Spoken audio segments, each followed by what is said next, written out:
Baiklah, saya akan membahas mengenai kasus dari medication-induced gynecomastia.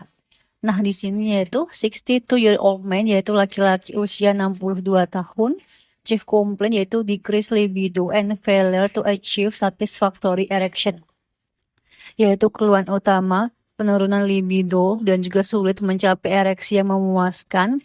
Pas medical history yaitu coronary artery disease, yaitu artinya adalah penyakit arteri koroner, heart failure with reduced ejection fraction, yaitu gagal jantung dengan penurunan fraksi ejeksi.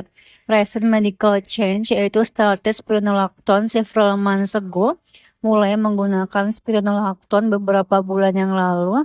Current medication yaitu obat yang sedang digunakan yaitu aspirin, lisinopril, furosemide, metoprolol. Vital signs yaitu blood pressure itu 110/70 mm raksa, pulsnya 70, oxygen saturation yaitu 95% on room air yaitu 95% dengan udara ruangan. Physical examination itu left ventricular S3, terdapat S3 ventricle kiri. Stress, pitting ankle edema yaitu edema pitting ringan pada pergelangan kaki. Bilateral breast enlargement with mild tenderness yaitu pembesaran payudara bilateral dengan nyeri ringan. So the following is the most likely cause of these patients. Current symptom yaitu manakah penyebab paling mungkin dari gejala pasien saat ini, yaitu A. Decreased hepatic degradation of estrogen, yaitu penurunan degradasi estrogen oleh hati. B. Decreased pituitary release of gonadotropins, yaitu artinya penurunan pelepasan gonadotropin oleh hipofisis. C. Impaired binding of testosterone to its receptor, yaitu gangguan ikatan testosteron ke reseptornya. D yaitu increased estrogen production by the adrenal glands, yaitu peningkatan produksi estrogen oleh kelenjar adrenal. E yaitu increased HCG mediated Leydig cell dysfunction, yaitu artinya disfungsi sel Leydig yang dimediasi peningkatan HCG. Jawaban yang tepat yaitu C, impaired binding of testosterone to its receptor. Penjelasan kasus yaitu inti konsep yaitu pasien mengalami gynecomastia yaitu payudara laki-laki membesar, libido menurun, disfungsi ereksi. Setelah mulai minum yaitu spironolactone, penyebab paling mungkin yaitu spironolactone menyebabkan efek anti-androgenik. Artinya efek testosteron berkurang, mekanismenya yaitu menghambat reseptor androgen atau testosteron. 2. Menurunkan produksi testosteron. Akibatnya rasio menjadi estrogen relatif naik dibandingkan androgen, lalu muncul payudara membesar, payudara nyeri, libido turun, dan juga ereksi sulit. Nah, 1. Kenapa spironolactone dipakai pada gagal jantung? Spironolactone adalah aldosteron antagonis, artinya ini melawan efek aldosteron.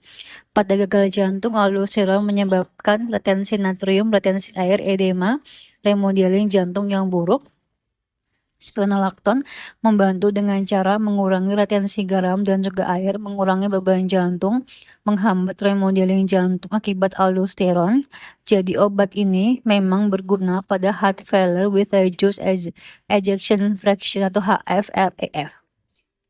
Nah, 2. Tapi kenapa bisa menyebabkan gynecomastia?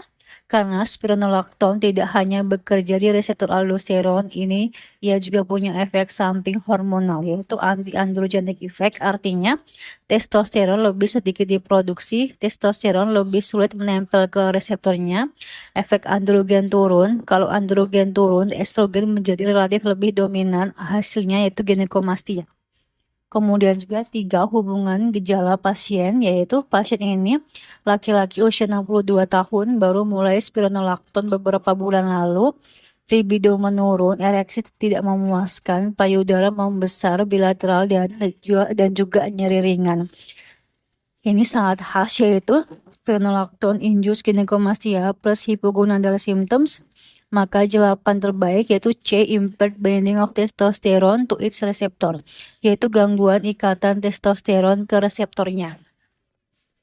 4 yaitu obat pengganti. Kalau pasien mengalami efek samping endokrin dari spironolakton, bisa dipertimbangkan yaitu eplerenone, juga aldosteron antagonis tetapi lebih selektif. Artinya tetap membantu gagal jantung, efek anti-androgen lebih kecil, dan juga risiko ginekomastia lebih rendah. Kenapa pilihan lain salah? Yaitu A. Decrease hepatic degradation of estrogen, penurunan degradasi estrogen oleh hati, benar pada sirosis hati. Pada sirosis yaitu gagal, hati gagal memetabolisme estrogen, estrogen meningkat, muncul ginekomastia, bisa disertai spiderangioma, palmar erythema, dan juga testicular atrofi. Tapi pada kasus ini tidak ada tanda sirosis, gejala muncul setelah mulai spironolakton. Spironolakton tidak menurunkan metabolisme estrogen di hati, jadi pilihan A salah untuk kasus ini. B yaitu decrease pituitary release of gonadotropins, yaitu penurunan pelepasan FSH dan juga ALH dari hipofisis. Ini benar pada kondisi yaitu continuous GnRH agonis, obat yaitu leuprolid goserelin. Kalau GnRH agonis diberikan terus-menerus, reseptor GnRH mengalami down regulation. Akibatnya, LH turun, FSH turun, testosteron turun, bisa muncul gejala hipogonadisme. Digunakan pada kanker prostat metastatik, endometriosis pubertas precox tertentu, juga bisa terjadi pada yaitu starvation atau malnutrisi berat. Pada kondisi ini, tubuh menekan aksis reproduksi sehingga FSH atau LH turun. Tapi pada kasus ini tidak ada gangguan GnRH agonis, tidak ada starvation, tidak ada riwayat mulai spironolakton. Jadi pilihan B salah untuk kasus ini. C itu impaired binding of testosterone to its receptor. Gangguan ikat testosteron ke reseptornya ini benar pada kasus yaitu spironolakton dapat menghambat reseptor androgen, menurunkan produksi testosteron. Akibatnya yaitu efek testosteron turun, libido turun, disfungsi ereksi, ginekomastia. Ini jawaban paling tepat yaitu D. Increase estrogen production by the adrenal gland.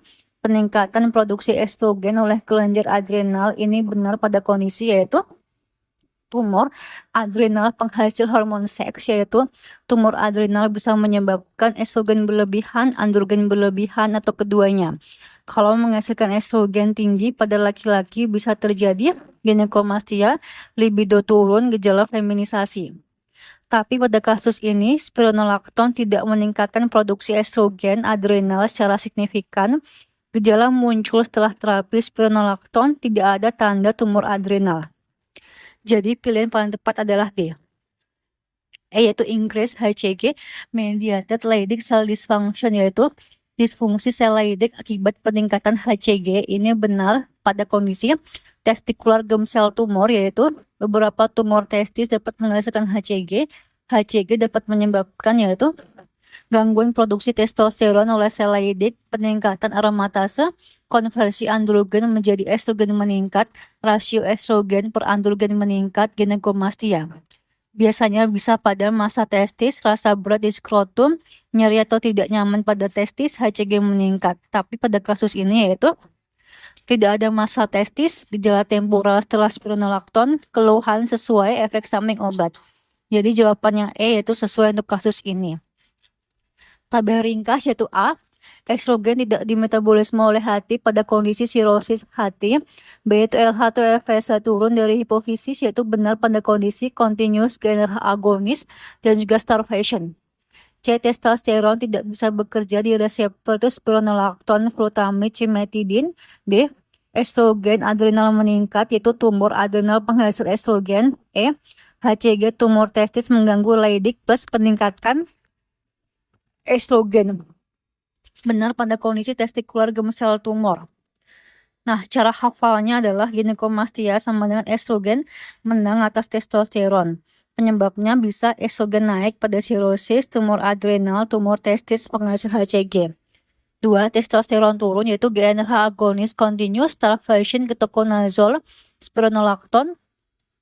3. Yaitu reseptor testosteron diblok pada spironolakton, flutamide, cimetidin. Kesimpulan, pasien ini mengalami ginekomastia, libido turun, dan juga disfungsi ereksi setelah mulai spironolakton.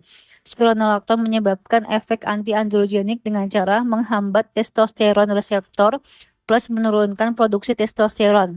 Maka jawaban terbaik adalah C. Impaired binding of testosterone to one of its receptor.